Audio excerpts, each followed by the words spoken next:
Mr. Deputy Secretary, thank you for joining us live from Kyiv. This is your first trip to Ukraine, and I'm looking forward to asking you about sanctions and the administration's efforts to shore up Ukraine's economy.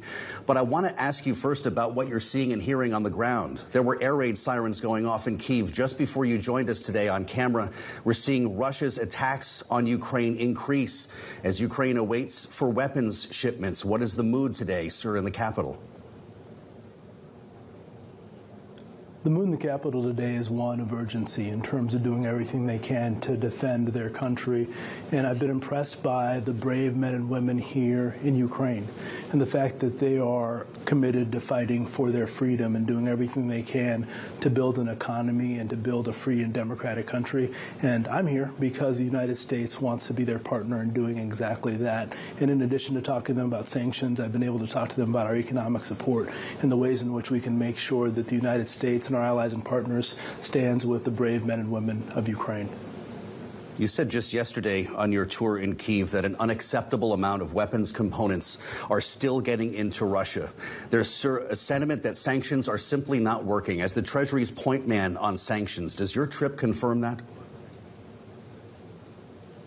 My trip confirms that we need to do more to make sure that our sanctions continue to stop Russia from being able to get the goods they need to build the weapons that they want. What we know is that the Kremlin has charged their intelligence services with trying to get around our sanctions, and we are concerned that Russia is getting access to key component parts, particularly from China and other countries, that are allowing them to build these weapons. And what I'm here to do in Kyiv is to talk to my counterparts about the new tools we're considering to try and go after the ability of the Kremlin to do just that. Fundamentally, we can't do this alone in the United States. We need to do it with our allies and partners, and that's why I'm heading from here to Germany to give a speech and talk to my German counterparts about the importance of us acting together to stop those components from getting to Russia.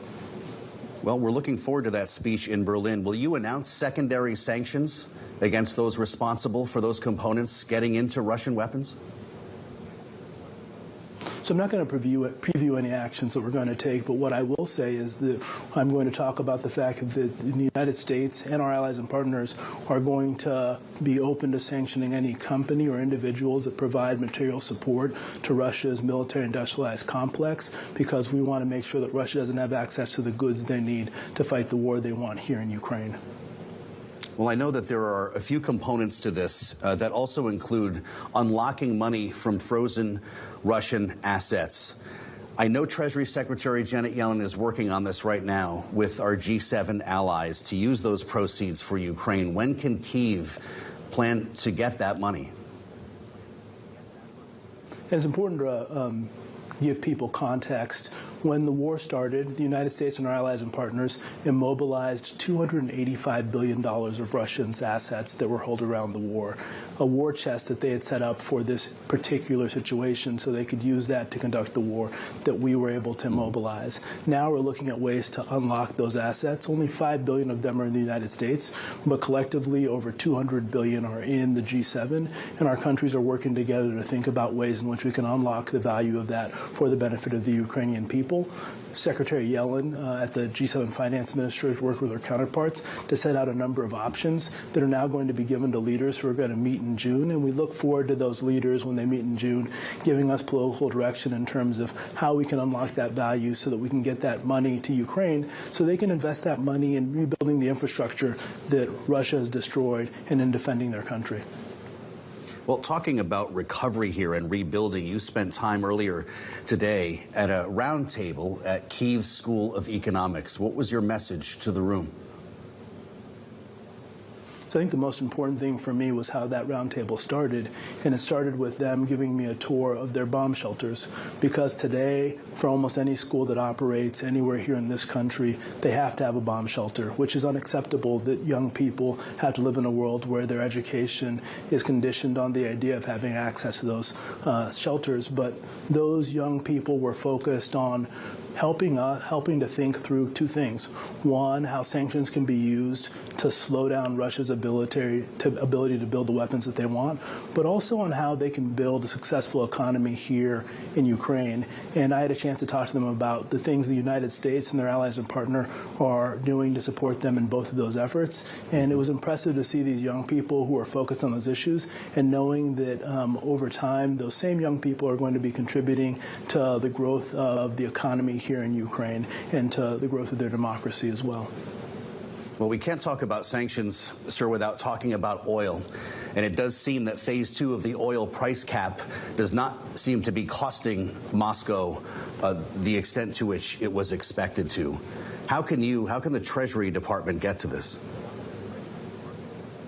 So I think the key word you said there was cost. Oftentimes when we focus on the price cap, we focus on the revenue side and the cost of a barrel of euros. But the reality is that Russia's costs have went up significantly due to the price cap. Before the price cap, Russia was largely selling their oil to cheap places and using the G7 services to do so. Today, the cost of selling Russian oil has went up significantly because they've got to buy new tankers because we went after some of the tankers that they're shipping the oil in. They've had to build up their own ecosystem to sell that oil, which has been more expensive for them. And our goal is to make sure that in addition to reducing their revenues, we significantly increase Russia's costs so that ultimately they have less income to give to the Kremlin to fight this war. But what the Kremlin is proving to us every day is that they are indifferent as to revenue. They are focused almost exclusively on building a wartime economy. And the best symbol of this is the fact that when President Putin replaced the defense minister, he replaced it with an economic official who's going to be focused on making sure that the Russian economy produces one thing and one thing only, which are the weapons that will help support this war. And our goal has to be to make sure that they don't have the goods they need to build those weapons. Mm-hmm. I have less than a minute, sir. You're talking about sanctions and Russia's economy in Kyiv. That's why we're together here. It was some time ago that U.S. sanctions were supposed to grind Russia's economy to a halt. We have not seen that happen, at least in the way that it was designed. Will the announcements, will the tools that you're rolling out this week in Ukraine and in Germany finish the job? So it's important for us to think about how we measure success when it comes to sanctions, which are a tool. And the way that we measure that is on Russia's ability to get access to the goods that they need to fight the war that they want. It is, and from our standpoint, the key thing that we have to do there is to go after the companies and the individuals who are providing them with those goods. That is the way that we are going to judge our success, as if Russia has fewer weapons to be able to fight their war in Ukraine, and we're able to provide the Ukrainians with the goods and the military equipment they need to defend themselves.